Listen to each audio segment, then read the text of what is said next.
È una nostra infermiera che nella turnistica che abbiamo fatto va nei punti vaccinali a vaccinare. Premetto che questa nostra infermiera non è Novax, difatti lei ha fatto la vaccinazione sia antinfluenzale, sia per l'epatite, sia la vaccinazione contro il Covid, la prima e anche la seconda dose. Quindi sgomberiamo il campo che sia una Novax, assolutamente no. Il direttore generale Benazzi sgombra il campo da ogni dubbio, intervenendo sulla vicenda venuta alla luce dopo la segnalazione di un carabiniere che qualche giorno fa doveva sottoporsi alla vaccinazione anti-Covid nel centro di Lughignano. Al momento però di ricevere la propria dose, il primo dubbio sull'effettiva avvenuta iniezione. Il militare allora decide di guardare all'interno del contenitore giallo, trovandovi una siringa ancora con il siero. A quel punto vengono chiamati i carabinieri del NAS, la vicenda arriva in procura. Anche l'ULSS 2 cerca subito di fare chiarezza. Noi abbiamo fatto un audit interno, come è doveroso fare, dopo appunto il caso accaduto. La signora ci ha dichiarato, l'infermiera ci ha dichiarato che lei assolutamente ha fatto la vaccinazione. Le colleghe hanno chiarito che la collega è una brava persona, che ha sempre lavorato bene. La donna, infermiera da 30 anni, era da poco impiegata nel centro vaccinale di Lughignano. Domenica aveva coperto il turno pomeridiano entrando in servizio alle 14.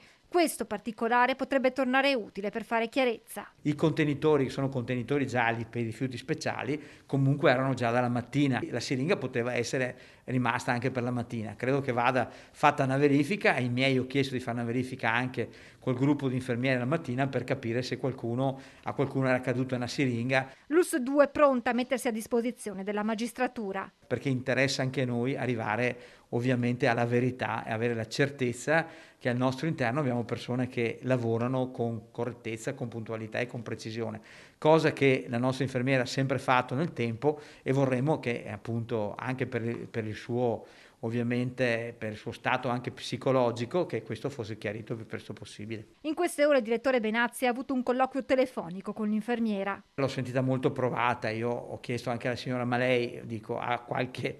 Assolutamente no, io faccio il mio dovere, ho cercato di fare il mio dovere e l'ho sentita molto molto provata. Fondamentale potrebbe essere ora un esame sierologico. Fra 14 giorni potremo anche avere una verifica se la persona appunto che ha detto di non aver fatto la vaccinazione si mette a disposizione per fare un prelievo del sangue per fare gli anticorpi. Questo è un modo per capire se la vaccinazione c'è stata, sicuramente c'è anche una risposta anticorpale. Benazzi rassicura poi i cittadini che si sono sottoposti alla vaccinazione a Lughignano. È l'unica siringa che abbiamo trovato per cui tutti gli altri che la signora ha vaccinato li ha vaccinati, altrimenti avremmo trovato altre siringhe. Quindi di non preoccuparsi, che assolutamente sono stati vaccinati.